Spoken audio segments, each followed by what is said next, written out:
Parlons Zen, Josiane Perron. Bonsoir à toutes et à tous et soyez les bienvenus pour cette nouvelle édition de Parlons Zen, consacrée ce mois-ci à l'autisme, une émission réalisée au bar de l'Avant-Seine à Aubusson qui accueille France Bleu Creuse. L'autisme, le gros problème du diagnostic qu'on nous dit souvent tardif.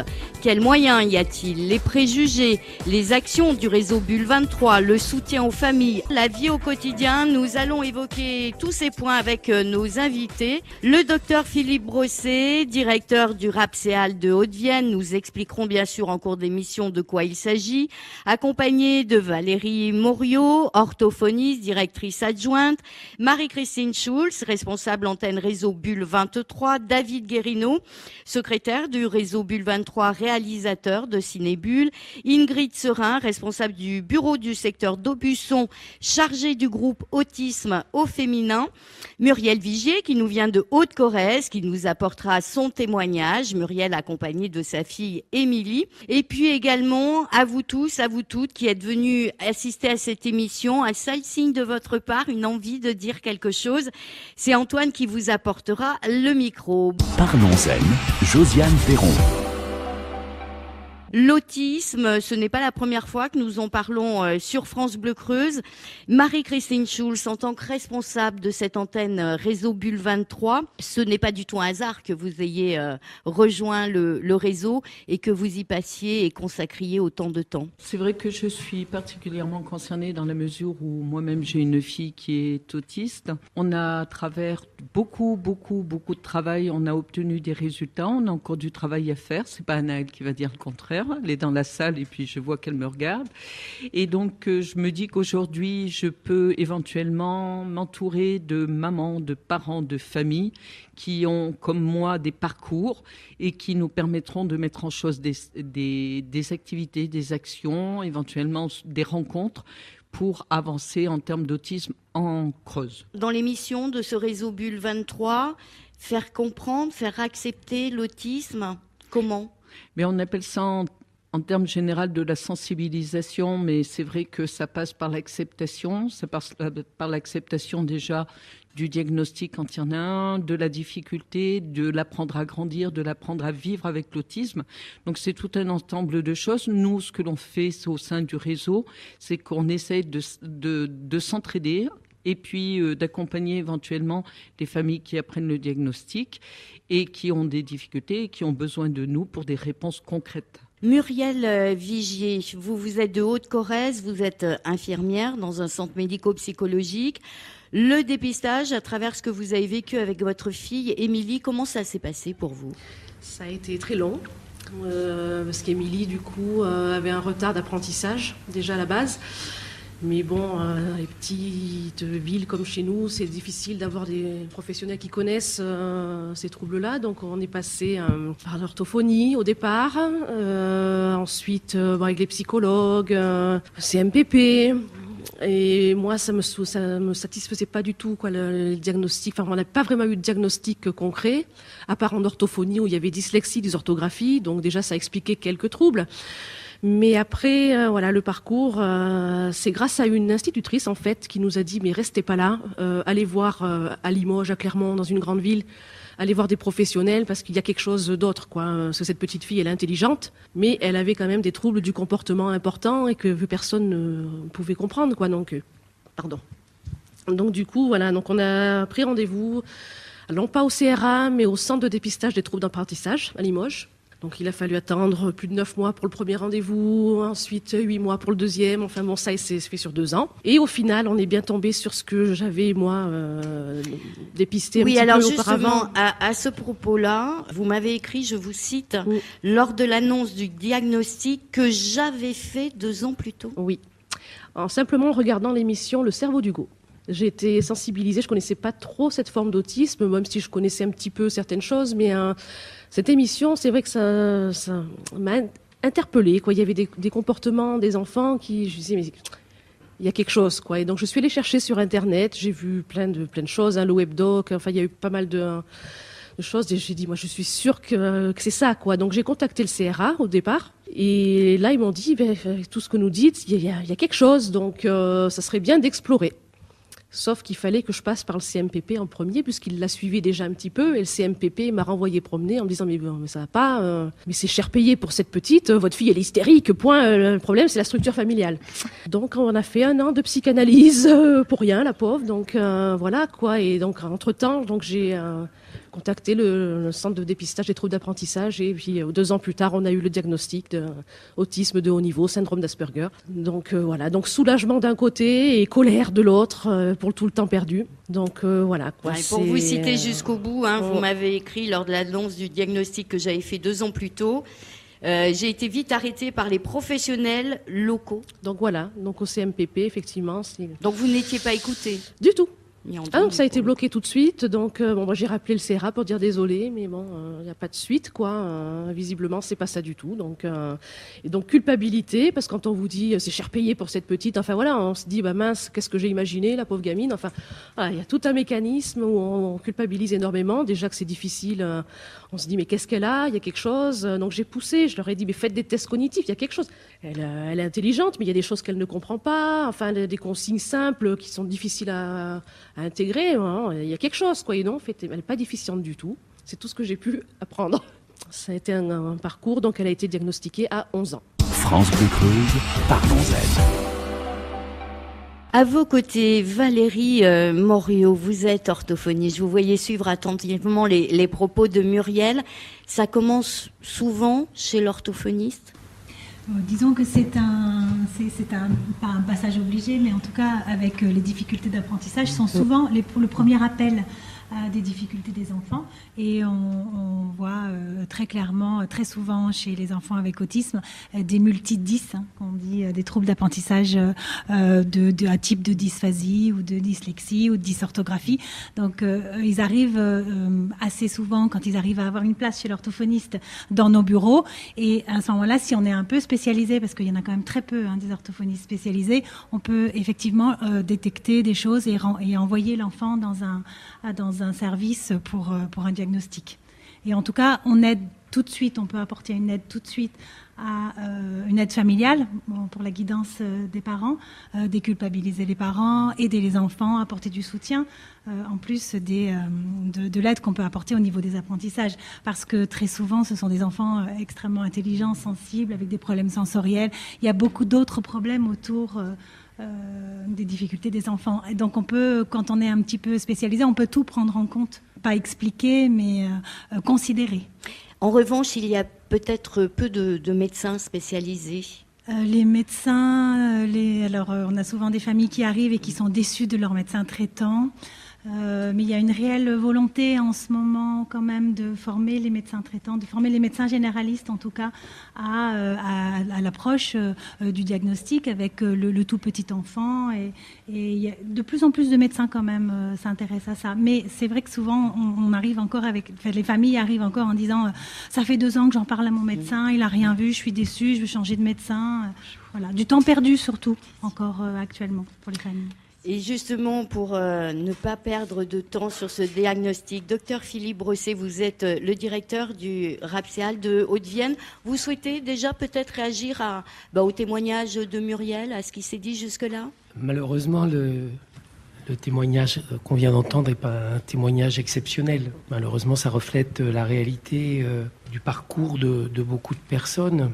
Les signes qui interpellent et qui vont venir nous faire penser à de l'autisme sont des signes finalement assez fins, en dehors des personnes qui ont des Restez des bien signes, devant votre micro, s'il en vous dehors plaît. des personnes qui ont des signes très très importants. Souvent, c'est quand même il faut avoir l'habitude. Il faut en avoir vu, il faut repérer les éléments du diagnostic. C'est pas toujours évident. En plus, c'est une réalité que dans les études de médecine, l'autisme est très peu abordé, encore que maintenant par rapport à il y a 40 ans. Ça a beaucoup avancé et il est décrit d'une façon tout à fait différente de celle... moi, pendant toutes mes études de médecine, j'ai jamais entendu parler d'autisme. Mais je suis vieux. La première fois que j'ai été confronté avec un enfant autiste, j'étais déjà interne en pédiatrie, j'étais déjà spécialisé dans un domaine, et l'enfant qu'on me présentait, c'était un enfant qui était qui se balançait toute la journée sur lui-même, qui jamais ne disait un mot.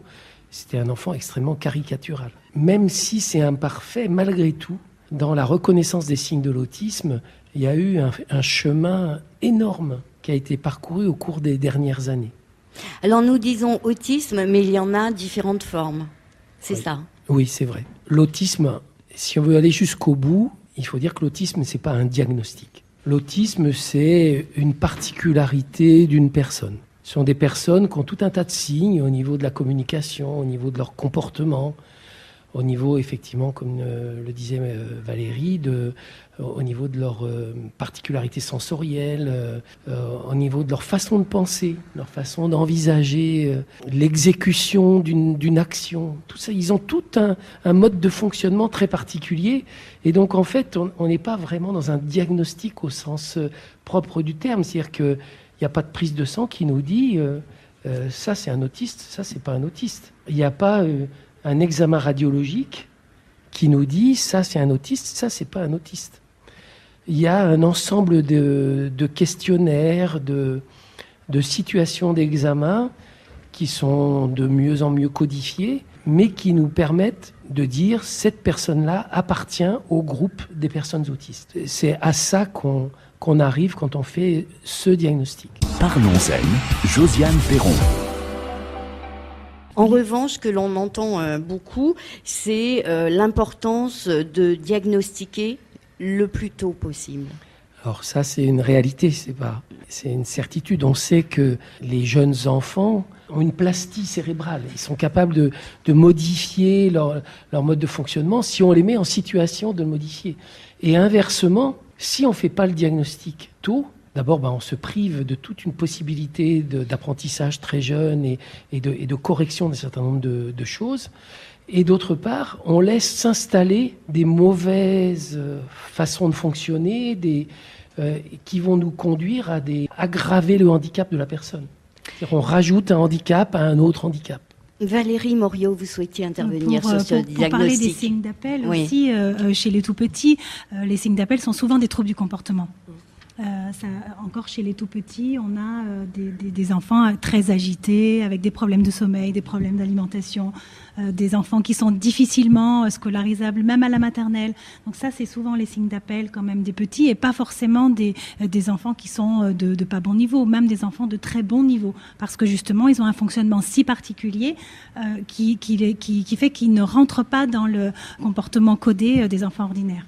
Marie-Christine Schulz pour le réseau Bulle 23, une réaction par rapport à ce diagnostic? Lorsqu'il y a un doute, ne pas rester avec le doute?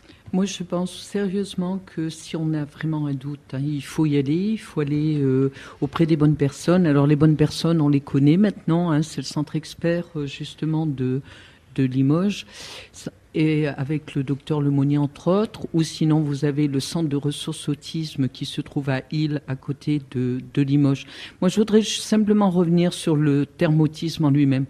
L'autisme aujourd'hui, il y a des gens très bien et j'ai trouvé cette définition parfaite, c'est qu'on parlerait plutôt de neurodiversité. Vous avez des gens de couleur, vous avez des gens avec des cultures différentes, et l'autisme, c'est un petit peu tout ça. C'est des gens qui fonctionnent de manière différente dans un monde différent. J'ai une petite fille qui m'a raconté, qui m'a dit, moi je me sens comme un Japonais à Paris. On mange pas avec des baguettes, on parle pas la même langue, on nous regarde des fois de manière bizarre, on est ou très poli ou très enjoué, ou voilà. Donc on a des comportements particuliers et souvent ça nous stigmatise. Donc c'est vrai, c'est un petit peu cet état des lieux que j'aurais. Et la dernière chose, c'est qu'il est vrai, aujourd'hui on peut reconnaître une chose sur le terrain parce qu'on en a fait l'expérience et tous les jours avec les parents, on le sait, c'est que plus tôt l'enfant sera pris en charge, plus tôt le diagnostic sera posé, plus tôt on mettra en place une prise en charge pluridisciplinaire, plus tôt on obtiendra des résultats concrets. Aujourd'hui, l'autisme, on sait très bien que ça n'est pas systématiquement une fin en soi, quoi. Je veux dire, aujourd'hui, on peut faire des choses, on peut aller de l'avant, on peut aider les familles, on peut aider les enfants. C'est compliqué, c'est pas simple, c'est pas gagné, mais on va y arriver. Moi, j'ai envie, de toute façon, j'ai envie, et puis mes collègues, ils ont envie aussi. France Bleu Creuse, parlons-en. Ingrid Serin, vous êtes responsable du bureau du secteur d'Aubusson, chargée du groupe autisme au féminin. Oui. C'est différent ? C'est différent dans la mesure où c'est moins décelable que l'autisme, on va dire au masculin, mais bon, comme on disait, c'est un spectre autistique, donc c'est plus large qu'on peut bien l'imaginer. Donc le souci, c'est le sous-diagnostic des femmes Asperger. Puisque les symptômes, on va dire, entre guillemets, sont plus subtils, il y a beaucoup d'absence, de retard ou d'erreurs de diagnostic. Parce que confondu avec d'autres choses ou... Exactement. Alors les erreurs, ça peut être la dépression, l'anxiété généralisée, les troubles alimentaires. Qu'effectivement, on peut rencontrer dans d'autres... Dans d'autres, il y a aussi les troubles de l'attention avec ou sans hyperactivité. Et ça, le professionnel de santé va d'abord voir ça sans peut-être aller chercher plus loin, ce qui pourrait aider la personne complètement. Docteur Philippe Brosset, oui, ça peut arriver ? Mon premier métier, c'est pédiatre. Donc, je ne suis pas très souvent confronté J'ai rencontré des personnes comme madame, des mères d'enfants eux-mêmes présentant un syndrome d'Asperger. Et c'est vrai que ça fait partie de toute cette frange de personnes qui sont dans le spectre de l'autisme, qui sont un peu dans les marges de ce diagnostic ou de cette pathologie, qu'il est difficile de reconnaître. Il faut des gens effectivement qui ont beaucoup d'expérience, qui en ont vu beaucoup pour faire la différence. Et c'est vrai que c'est difficile d'avoir ces gens-là dans tous les lieux où les personnes vivent. Donc c'est certain que le message de Madame Schultz, il est très important. C'est-à-dire que quand on pense qu'on a quelque chose qui ressemble à de l'autisme, il faut aller dans les lieux où se font les diagnostics. Il y a 15 ans, je me souviens plus il y a combien de temps, on s'était battu justement pour que il y ait un centre ressources autisme à Limoges, parce qu'il n'y en avait pas partout. Et les gens de Limoges, à l'époque, ou du Limousin, ils allaient soit à Toulouse, soit à Tours, pour avoir un diagnostic d'autisme au sens moderne du terme. C'est vrai que l'idée, c'est de rapprocher les lieux de diagnostic des personnes. Il y a, je pense, de plus en plus de gens qui peuvent faire le diagnostic. Alors, je ne sais pas en Creuse. En Creuse, Marie-Christine ? En Creuse, il y a comme partout, c'est-à-dire qu'il y a des sensibilités et puis il y a la réalité. Alors, il y a des gens qui pensent pouvoir dépister et qui ne le sont pas capables parce qu'on a eu des retours épouvantables. Bon, alors ça c'est dit. Voilà. Et par contre, on a quelques compétences qui sont moins connues ou qui sont débordées. Mais moi, je dis systématiquement aux parents, cherchez pas midi à 14h. Vous tapez au CRA si votre enfant a plus de 5 ans. Et s'il a moins, vous allez au centre expert autisme. Et là, vous faites déposer le diagnostic qui va bien. Cherchez pas midi à 14h. Surtout que les enfants, quelle que soit leur grande difficulté, handicap, maladie, ont la possibilité de rentrer en contact avec les professionnels de santé sans systématiquement passer par le tiers, le médecin local qui est pas souvent très engagé dans l'idée parce que lui-même il sait pas. J'ai franchement cru que vous alliez nous dire autre chose. Oui, moi aussi. Oui, ça a failli. Une intervention tout de suite dans la salle. Bonsoir Bénédicte. Je suis maman d'une jeune fille qui a été diagnostiquée Asperger il y a quelques mois, au mois de mai. Et en fait, c'est vrai qu'on a eu un parcours assez chaotique avec des débuts assez difficiles pour arriver à s'orienter vers un diagnostic. Trouver le professionnel, ça a été très très dur. On ne s'est pas tourné vers les bons, entre guillemets, dès le départ. Donc ça a été très éprouvant, très dur. Et une fois arrivé au diagnostic, nous, on est monté, on n'a pas pu attendre. Les délais sont très longs au CRA, enfin très longs quand on est un petit peu dans l'urgence. On a un enfant qui est complètement déscolarisé, qui est à la limite de la phobie sociale. Donc on est allé à Bordeaux, on est allé à Paris. Et c'est vraiment une épreuve. Et c'est vrai qu'une fois après quand nous avons le diagnostic, on peut s'orienter vers des prises en charge adaptées et tout de suite. Et c'est presque apaisant, quoi. Et une reconnaissance de la MDPH, ce qui est très important parce qu'il faut bien financer tout ça, quoi. Tout à fait. Mais bon, malheureusement, moi, il a fallu que j'en arrive à arrêter de travailler pendant 1 an pour pouvoir réaliser toutes les démarches à visée diagnostic et les déplacements et rebondir d'un professionnel à l'autre. On est renvoyé, il y a des délais pour avoir les rendez-vous. Et c'est très douloureux parce qu'on attend. Et on ne sait pas, tant qu'on n'a pas le diagnostic, on ne peut pas dire c'est ça ou autre chose. Et effectivement, la formation des médecins, des professionnels de santé en général, il n'y a pas très peu de formation. Et moi, je sais que j'ai eu un petit peu un combat. Enfin, c'est un combat que j'ai mené avec mon médecin traitant. Au bout de quelques mois, à force de revenir à la charge, de le voir, il m'a dit, effectivement, je n'ai jamais eu de formation. Et il s'est intéressé au sujet. Et ensuite, il a été vraiment partenaire et acteur pour obtenir le diagnostic. Et c'est très, très important, quoi. Et si le médecin de famille ne réagit pas, n'est pas en capacité de changer sa vision des choses et d'aller dans une optique de se former ou de s'informer, on est un petit peu bloqué, en fait. France Bleu Creuse, parlons-en. Alors juste avant de donner la parole à Valérie Moriot qui va rebondir derrière votre témoignage, comment avez-vous réagi à l'annonce du résultat du diagnostic? Alors quand j'ai eu un pré-diagnostic, pour moi ça a été l'épée de Damoclès, ça y est, c'est handicap, j'ai mis un mois, et ensuite ma fille m'a demandé au fait la dame qu'est-ce qu'elle a marqué sur le compte rendu. Donc je lui ai dit, je lui ai laissé aussi un petit peu le temps de digérer parce que je pense que ça se digère aussi, quoi, parce qu'on se retrouve avec au début il y a des professionnels qui nous disent non mais elle est pas autiste, vous allez pas lui coller une étiquette. Mais cette étiquette, on est très content de l'avoir en fait, parce que c'est pas une étiquette, c'est une reconnaissance et c'est un accès aux prises en charge adaptées. Et c'est très important. C'est pas du tout une étiquette, c'est pas une case, non. C'est voilà, je suis là, je suis moi et j'ai des caractéristiques. Valérie Moriot, vous souhaitez réagir? Oui. Alors effectivement, on voit bien là que c'est le parcours du combattant. Oui. Une fois de plus, voilà, oui, on l'entend beaucoup. Et on l'entend encore plus parce que c'est l'autisme au féminin. Et ce qu'on voit aujourd'hui, c'est que l'autisme au féminin est bien plus difficile à déceler. Et d'ailleurs, on parle de camouflage pour les filles actuellement. Le caméléon, c'est ça. Voilà, le caméléon, le camouflage, parce que autant c'était... Parfois, c'est souvent plus visible chez les garçons, mais chez les filles, on a souvent des très bons niveaux, avec des difficultés sociales, et donc du coup ces difficultés-là, elles ne se voient que lorsqu'elles sont confrontées à des relationnels dans leur vie. Souvent, des adultes femmes sont diagnostiquées parce qu'il y a un échec au niveau professionnel, parce qu'elles vivent un échec au niveau sentimental.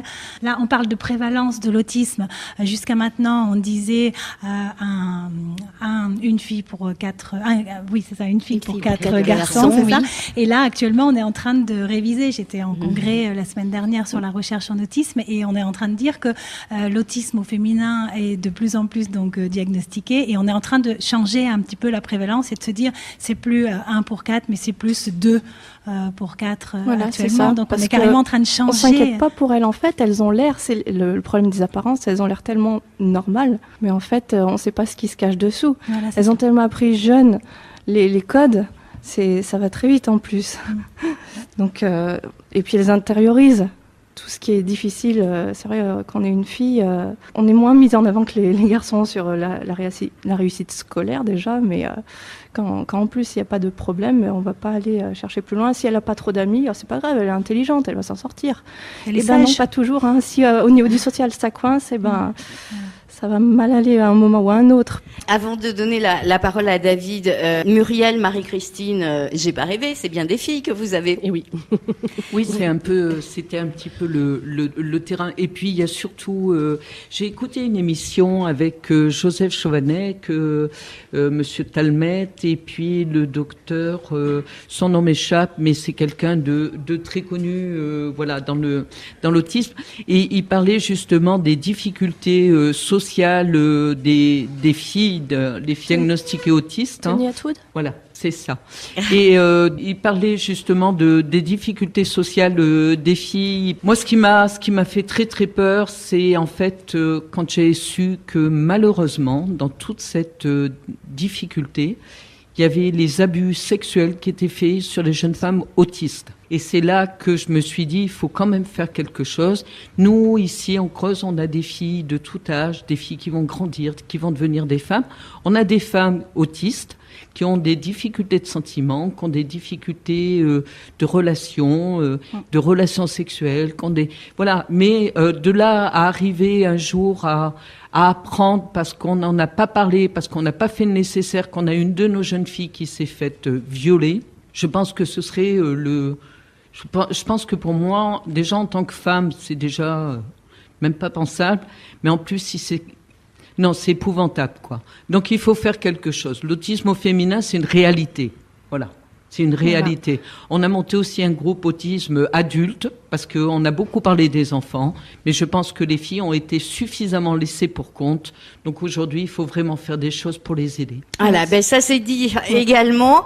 Nouvelle intervention dans la salle. Bonsoir Laetitia. Moi, je suis maman d'un petit garçon qui a 8 ans et demi, qui a été diagnostiqué autiste Asperger au mois de janvier. Donc c'est pareil, on a combattu un moment avant d'avoir un diagnostic. On s'en est rendu compte qu'il avait un problème vers ses 2 ans et demi, 3 ans à peu près, ça a commencé. On a commencé par l'orthophoniste, pareil, tout simplement, et après ça a été CMPP, tout ça. Enfin, à chaque fois on nous disait mais non, votre enfant va bien, il n'y a pas de souci.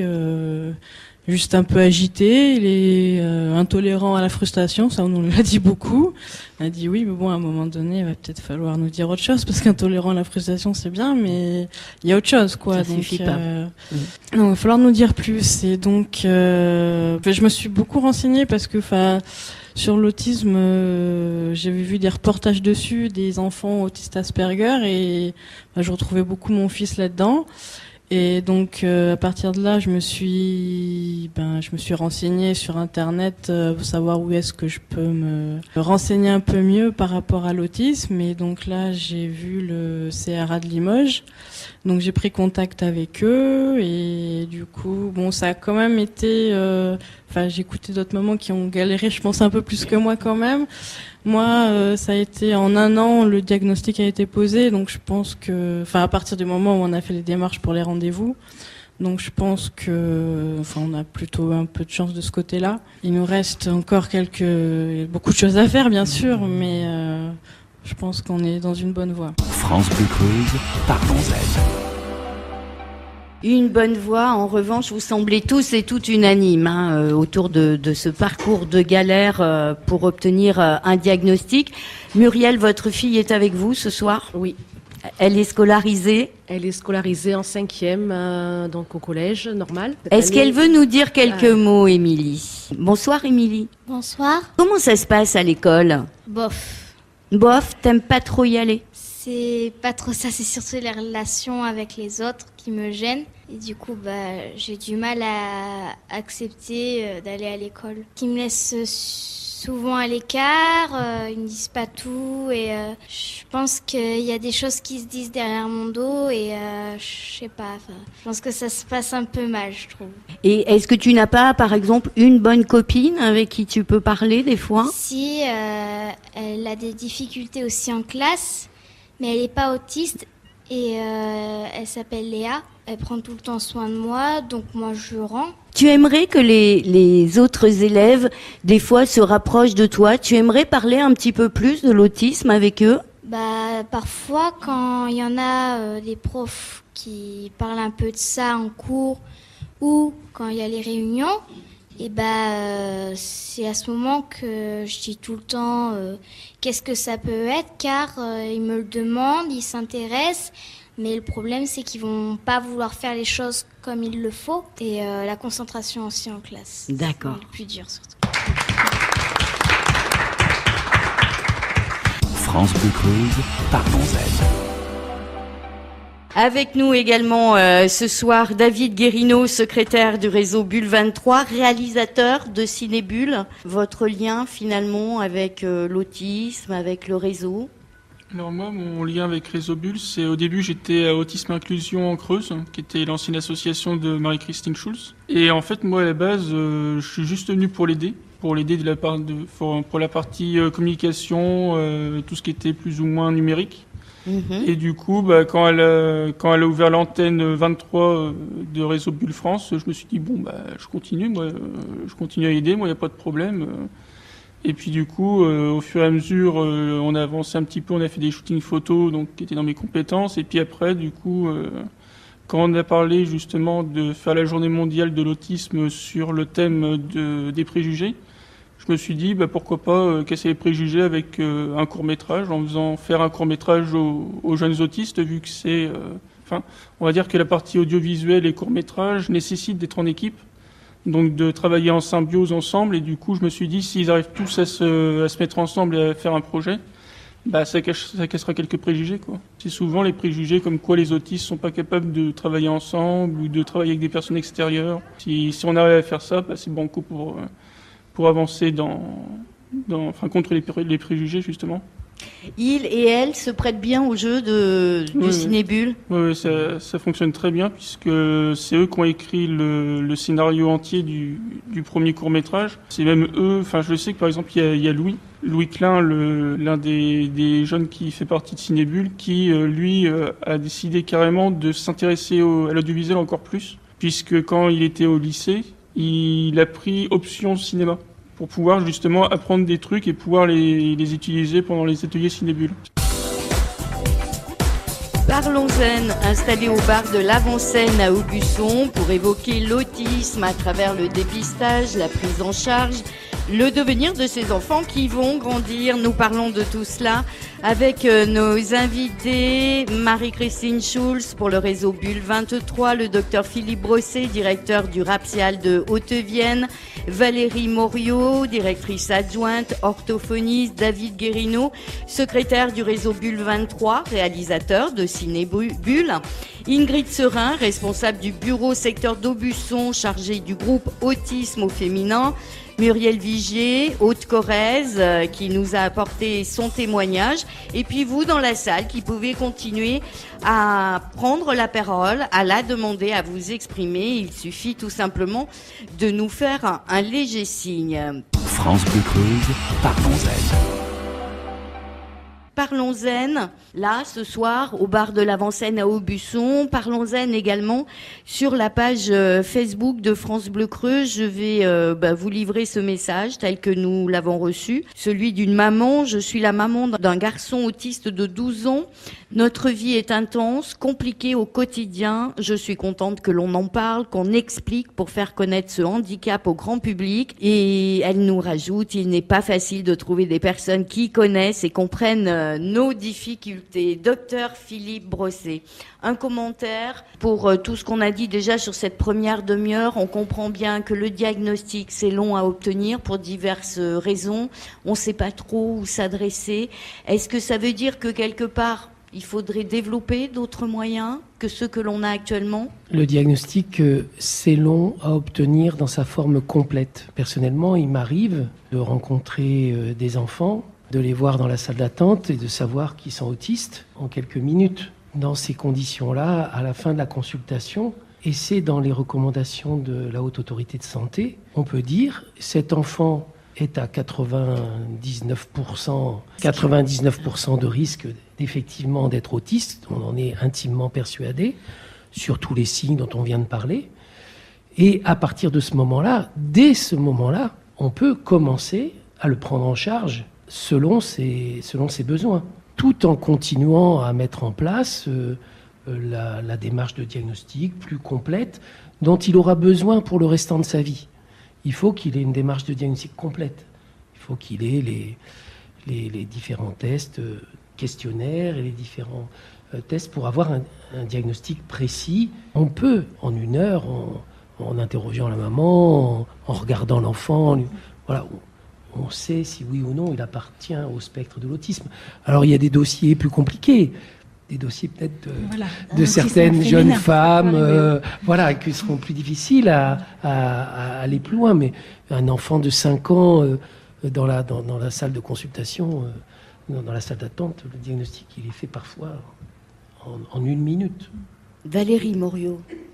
Alors oui, je suis absolument d'accord. La seule difficulté, c'est la possibilité du réseau ou du service de prendre en charge cet enfant. Parce qu'effectivement, on a des listes d'attente qui sont très longues. Faire un choix de proposer une prise en charge à un enfant, c'est mobiliser une équipe, trouver des ressources, qu'elles soient dans le service ou même à l'extérieur. C'est vraiment très compliqué. Et le tout, à la limite, j'allais dire, le plus facile, c'est presque de faire le diagnostic. C'est toute la suite qui est longue, difficile. Accompagner les parents, accompagner les enfants, trouver des personnes ressources, des orthophonistes, des psychomotriciens, des éducateurs. C'est ça surtout notre difficulté actuellement. Marie-Christine Schulz, on l'a bien compris, diagnostic, bon, ça peut être un petit peu galère, le parcours du combattant. Après, et nous le voyons avec votre fille qui est ici ce soir, avec celle de Muriel, ce sont des enfants qui grandissent. Ce sont des enfants qu'il faut scolariser, qu'il faut insérer le plus possible. Est-ce qu'il vous semble qu'aujourd'hui, il y a suffisamment, sous différentes formes, mais de dispositifs, de structures d'accueil? Parce que moi, je pense aussi, c'est à la charge pour la famille de pouvoir faire grandir son enfant malgré tout. Et aujourd'hui, en fonction bien sûr de la difficulté de l'enfant qu'on a en face, il s'avère que la prise en charge peut être différente. La scolarisation, c'est vraiment plus que la scolarisation en elle-même. C'est-à-dire que c'est quelque chose qui va lui apprendre l'inclusion, qui va lui apprendre l'autonomie. Bien sûr, quand on dit ça à un enseignant, ça rentre pas dans son cadre à lui, mais c'est tellement une réalité. Et puis c'est par l'école qu'on passe par les émotions, par les sentiments, surtout quand on est tout petit. Nous, on mène ce combat-là de l'inclusion scolaire parce que c'est une évidence. C'est une évidence parce que quand il va grandir, il va pouvoir évoluer au milieu des autres. On sait très bien que l'inclusion, le plus tôt possible, dans tous les domaines que ce soit, va amener des résultats. Là où je suis souvent en colère, c'est parce qu'on a le côté incompréhension. On ne demande pas systématiquement que les enseignants tombent amoureux de nos gosses, c'est pas le but du jeu non plus. On demande simplement de comprendre et d'essayer. Parce que rien que là, le mot « essayer », déjà, ça relève déjà des complications qui sont bien connues. On demande aussi, c'est de pouvoir écouter les parents. On n'est pas des fous furieux, des hystériques du coin. Non. Pour la majorité d'entre nous, on a juste un souci, c'est vouloir faire grandir normalement nos enfants et de les amener vers un avenir relativement certain. On n'est pas non plus des gens qui allons forcément systématiquement critiquer le système parce qu'on n'est pas là pour ça. On veut bosser avec le système. Le système n'est pas si mal fait que ça. Quand on voit au niveau des enfants neurotypiques comment ils évoluent, pour la majorité d'entre eux, ça se passe plutôt bien, surtout à l'école. Et ben pourquoi pas essayer avec les notes? Voilà, c'est tout ce qu'on demande. Donc la scolarisation, c'est une problématique, ça c'est sûr. Mais la compréhension, la connaissance, je pense que c'est déjà les deux premières problématiques. Et justement, les enseignants sont comme les médecins, pour la plupart très très mal formés et très très mal informés. Du coup, ça fait des ratés, mais c'est même pas la peine d'en parler, quoi. Je veux dire, il y a des situations, même dans notre petit coin de Creuse, où les parents me téléphonent en larmes. Ce matin, l'institutrice, elle m'a dit de rentrer à la maison avec mon petit. Mais elle lui a même pas donné l'explication qui va avec, quoi. Donc, quand on en est là, moi, je dis qu'il faut dire stop. Il faut essayer. Et comme on parlait tout à l'heure justement de la formation des médecins, je voulais en toucher un mot. Lors de la conférence qu'on a fait au mois de juin, j'ai rencontré le docteur Decazo qui travaille, qui est médecin psychiatre sur Bordeaux, qui s'est bien investi dans l'autisme et qui justement fait une démarche auprès de l'ARS de la grande région pour former les médecins. Donc voilà. Donc aujourd'hui, on est en rapport avec eux et on essaye de monter ce projet-là qu'on espère voir mettre en place début 2018. Parlons-en, Josiane Perron. Ingrid, pour le groupe Autisme au féminin, vous souhaitiez réagir? Oui, je voulais parler pour l'inclusion des enfants à l'école. Ce qu'on oublie de dire aussi, c'est que c'est un système gagnant-gagnant. C'est-à-dire le petit enfant autiste, il va apprendre de ses camarades, mais ses camarades vont aussi apprendre de lui. Ça, c'est génial de voir un enfant qui apprend à évoluer avec un enfant qui est différent. Moi, je parle pour ma petite fille qui a 2 ans et demi à la maternelle. Il y a plein de petits qui l'aident. Ils lui donnent sa petite photo pour l'accrocher, ils lui ramassent son doudou. Et ils apprennent à l'entraide comme ça et je trouve ça super. On appelle ça le vivre ensemble. Ça nécessite, pardon si je peux Valérie Morio. Ça nécessite quand même une information donnée à l'école et aux enseignants. Et à l'intérieur du RAPSEAL, on le fait, nos psychologues ou même nous-mêmes, intervenons dans les écoles auprès des enseignants ou même des collèges et des lycées pour faire une information générale sur l'autisme. Ça a toujours aidé. Ça a toujours aidé les enfants de la classe à comprendre mieux leurs camarades. Ça a aidé les enseignants aussi. Et c'est toujours là, pour le coup, c'est vrai que c'est gagnant-gagnant. Et on ne peut pas faire l'économie réellement de cette information-là pour les enfants eux-mêmes qui sont scolarisés et pour l'entourage aussi. À propos d'économie, nous avons tous eu la désagréable surprise d'apprendre la possibilité de baisse de budget pour le centre expert autisme. Votre réaction, Marie-Christine? C'est pas brillant. Dès qu'il y a un truc qui fonctionne, il faut toujours qu'il l'ampute. Voilà.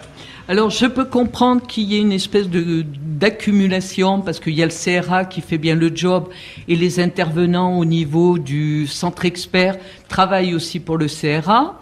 Simplement, on avait cet outil merveilleux qui était simplement en expérimentation, et qui aurait peut-être permis justement de pouvoir faire des rapprochements encore plus cohérents, de faire des études encore plus ciblées, de pouvoir encore mieux comprendre, etc. Parce que le CRA fait bien le job, mais le centre expert avait cette faculté de vraiment connaître et de comprendre et de suivre les familles, encore plus que le CRA le fait. Donc cet outil, à la limite, cet outil est complémentaire du CRA, et à la fois, c'est vrai qu'on pourrait penser qu'il fait un double emploi. Mais ce double emploi, pour l'instant, franchement, c'est pas reconnu. Je pense que l'ARS de la Creuse, de la région, etc., faut qu'ils y réfléchissent. C'est trop tôt pour dire non, ça n'a plus d'utilité, non, ça n'a plus de ça. En plus, ils ont des listes d'attente. On a de plus en plus de schtroumpfs qui arrivent et qui ont des difficultés, qui ont besoin d'un diagnostic posé et d'un diagnostic précis, même si en 30 secondes, des fois, on peut le comprendre. Nous-mêmes, les parents, souvent, on regarde nos ptios et on se dit, il y a un truc qui déraille. Mais même si on est convaincu de ça, je pense que d'avoir le vrai bon diagnostic et puis d'avoir le diagnostic du centre expert pour les parents, c'est un sésame au jour d'aujourd'hui. C'est un sésame pour les prises en charge. Vous dites à n'importe quel professionnel en Creuse, dans le Limousin, que vous sortez d'un diagnostic du centre expert, même pas il se pose les questions. Il se pose même pas les questions. Par contre, vous allez chez le pédopsychiatre du coin qui comprend rien, là, déjà, il y a ambiguïté et je peux le comprendre. Voilà. Alors, nous enlevez pas cet outil. Si vous m'écoutez, ne l'enlevez pas maintenant, parce que je pense que on vient de l'avoir. Vous n'êtes pas arrivé au bout de vos peines. Vous n'êtes pas arrivé au bout de l'expérimentation. Et je pense aussi que pour l'instant, il n'y a pas cumul des choses. Valérie Morio, vous souhaitez réagir? Oui, alors le centre expert autisme n'est pas seulement un centre de diagnostic, même s'il s'occupe des petits jusqu'à 6 ans. Il prend en charge les enfants pendant 2 ans de manière plutôt intensive. Donc, c'est pas seulement un centre de diagnostic, c'est vraiment la préparation de ces enfants qui vont être pris en charge pendant 2 ans et qui vont avoir déjà une base, un bagage au niveau éducatif, au niveau communication, qui va permettre après aux structures relais comme nous sommes, le CSA de RAPSEAL, qui prenons le relais de ces enfants, d'avoir déjà un enfant qui a eu 2 ans de prise en charge, et donc du coup c'est une bonne base pour travailler après. Docteur Philippe Brosset, une réaction? Donc ce centre expert, c'est quelque chose d'unique. Ça, il faut quand même le noter. C'est un lieu où se fait un travail exceptionnel. Ça guérit pas les enfants. Mais le travail qui est fait est vraiment d'une très haute qualité. Et nous, on voit bien, il y a des enfants qu'on a pris en charge avant le centre expert, parce que ça fait pas très longtemps qu'il a débuté, qu'on a passé au centre expert parce qu'ils avaient plus de moyens que nous et parce que c'était leur rôle de faire ce travail-là à cet âge-là de la vie, et qu'on a vu revenir au bout de 2 ans en ayant fait des progrès notables. Donc voilà, c'est un savoir-faire qu'il est dommage, qu'il est vraiment dommage. Alors, il ne va pas disparaître, il va pas disparaître, mais il risque. Oui, mais s'il a nettement moins de moyens, ça risque de compliquer les choses aussi. Il risque d'être amputé d'une partie de ses moyens, et ça, c'est regrettable. Et c'est sûr qu'au lieu de diminuer les capacités d'intervention du centre expert, ce serait plus malin de copier le centre expert dans d'autres lieux.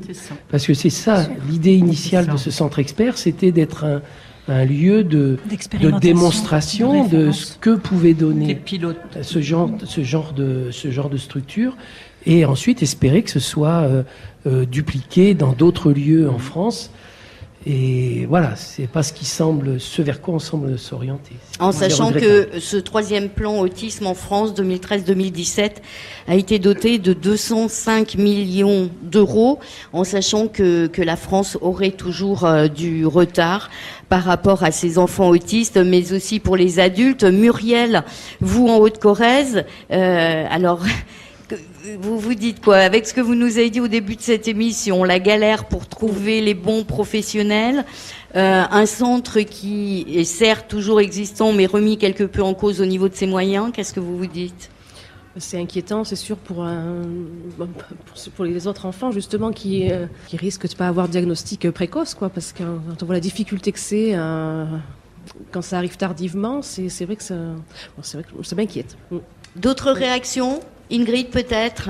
Pour le centre expert, moi j'ai qu'à lui dire merci parce que c'est avec eux que tout a commencé et Marie-Christine. Sinon, je ne sais pas où j'en serais avec ma fille aujourd'hui. C'est tout ce que j'ai à dire. David, votre réaction sur ce centre expert ? David, pour le réseau Bulle 23. On va dire que je ne connais pas beaucoup le centre expert. J'ai juste vu le docteur Lemonnier quand il était venu à Aubusson pour la conférence, et en écoutant ce qu'il disait, c'est un outil très utile, et puis ce serait dommage de le voir disparaître ou de le voir être moins présent, quoi, avoir moins d'argent, parce que du coup ça leur permettrait de faire moins de trucs, quoi. Une nouvelle intervention dans la salle. Bonsoir Cindy. Oui, bonsoir. Je me permettais d'intervenir malgré le fait que je ne sois pas directement concernée par l'autisme, puisque mes enfants ne sont pas autistes. Mais je voulais juste revenir par rapport au point que vous avez souligné tout à l'heure avec Marie-Christine concernant le savoir-vivre des enfants et l'insertion. L'association Réseau Bulle 23, dans laquelle je fais partie, malgré que mes enfants ne soient pas concernés, est une association à laquelle j'ai tenu à participer, puisque c'est une association qui permet vraiment l'insertion des enfants autistes avec des enfants qui ne le sont pas. Et je suis d'accord avec le témoignage de Ingrid, comme quoi que le savoir-vivre...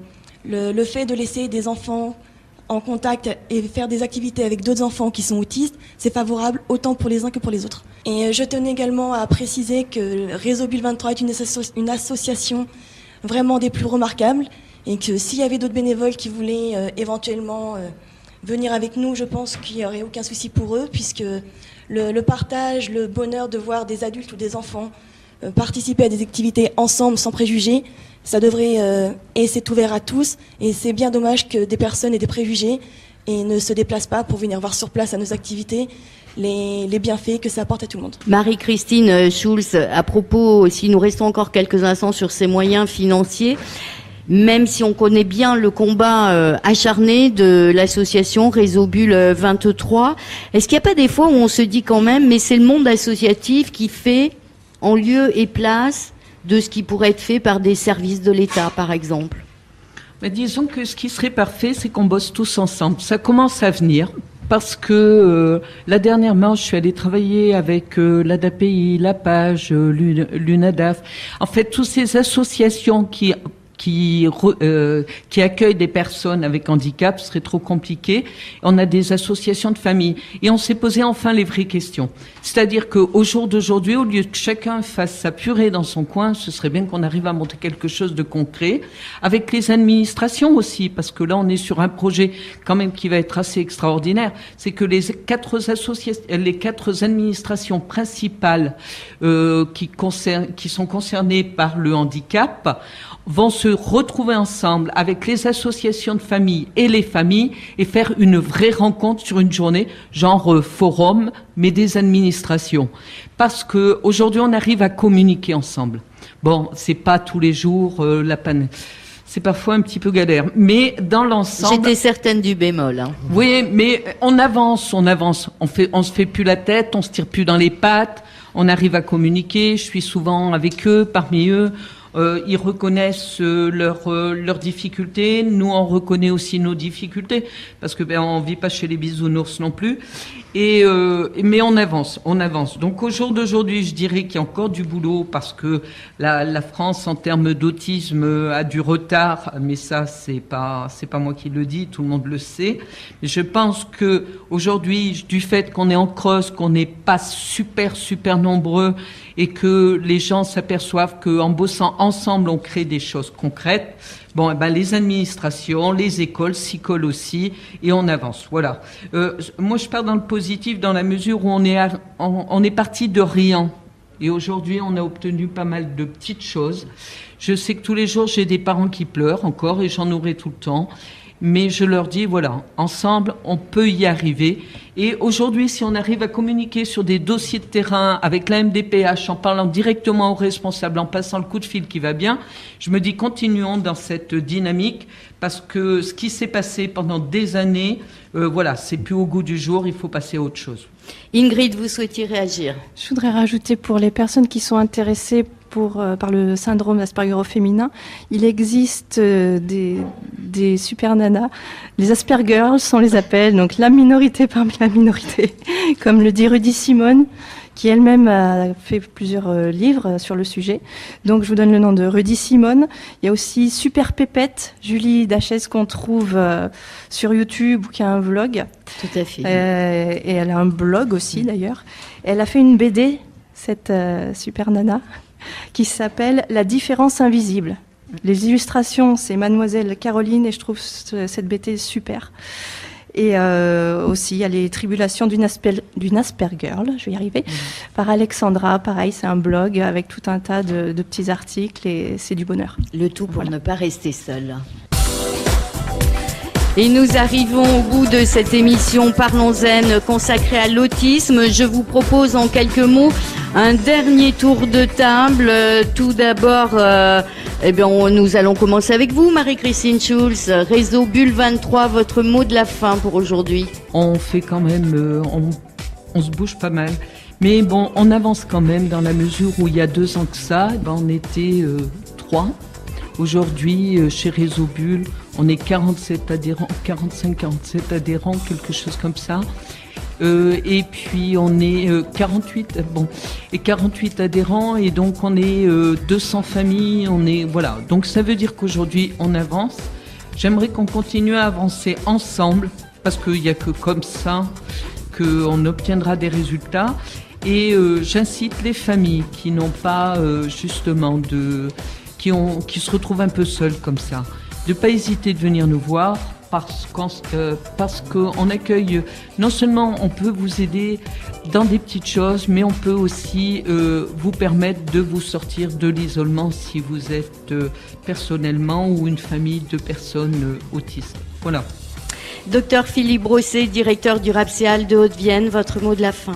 Le mot de la fin, pour moi, c'est d'abord de dire un petit mot sur le fait pourquoi est-ce que nous, de Haute-Vienne, on est en Creuse, là. Qu'est-ce qu'on fait ici, Donc, on est ici parce que depuis très longtemps, on s'occupe de personnes en Creuse. Il nous est arrivé des restructurations dans nos financements et donc on était en situation de ne plus pouvoir intervenir en Creuse. Et donc, j'ai contacté Madame Schulz parce qu'il y avait un appel à projet pour un projet sur la Creuse. Et pour pouvoir continuer à prendre en charge les personnes qu'on accompagne déjà en Creuse, on s'est porté candidat pour cet appel à projet. On n'a pas la réponse définitive, on saura ça dans quelques jours. Et j'en profite parce que notre CESAD RAPSEAL intervient auprès de 70 enfants à peu près, de 0 à 20 ans. On a plus de 50 personnes sur notre liste d'attente. On a besoin d'argent. Au-delà des financements publics qui sont conséquents, qui sont en augmentation, on a 6 fois plus qu'on avait il y a 10 ans. Il y a 10 ans, on avait 2 éducateurs et une demi-psychologue. Et maintenant, on a 2 psychologues et demi, on a une quinzaine d'éducateurs. Voilà, les choses ont beaucoup évolué, mais il reste encore plus de 60 personnes sur le carreau. Et on voudrait leur offrir un soutien quand même, d'une façon moins officielle, qui ne soit pas un financement d'État. Et donc on a la recherche de financement privé, de soutien type mécénat ou legs. Voilà, on a un site qui s'appelle aldp-limousin.fr, voilà, où on peut trouver moyen de faire des dons, et c'est indispensable. Ça nous prend à la gorge de recevoir des familles, des gens qui viennent nous voir et leur dire là, je suis désolé, mais je peux plus rien pour vous, je peux pas vous mettre. Voilà, le temps des éducateurs est compté. À un moment donné, ils peuvent pas en faire plus. Et voilà, on a à tout prix besoin de pouvoir faire un petit peu quand même pour tous ces gens-là. Valérie Moriot, directrice adjointe, orthophoniste également, votre mot de la fin. Je voulais juste saluer le dynamisme de la Creuse et de Réseau Bulle 23 qui intervient vraiment beaucoup, qu'on voit beaucoup, qu'on lit beaucoup aussi, et vous participez largement au fait que l'information circule, que l'autisme est mieux compris et que finalement les jeunes femmes, comme on voit ici dans la salle, sont mieux prises en charge. Muriel, vous qui nous avez apporté votre témoignage, vous allez rentrer en Haute-Corrèze avec quoi dans la tête? Tout ce que fait Marie-Christine, enfin vraiment c'est formidable, puisque au moins en Haute-Corrèze il n'y a rien. Il n'y a pas d'association. La seule qu'il y a est en Basse-Corrèze, donc très loin, et il n'y a rien de mis en place. Donc j'ai connu Marie-Christine par le biais du RIPI-ESI d'Aubusson.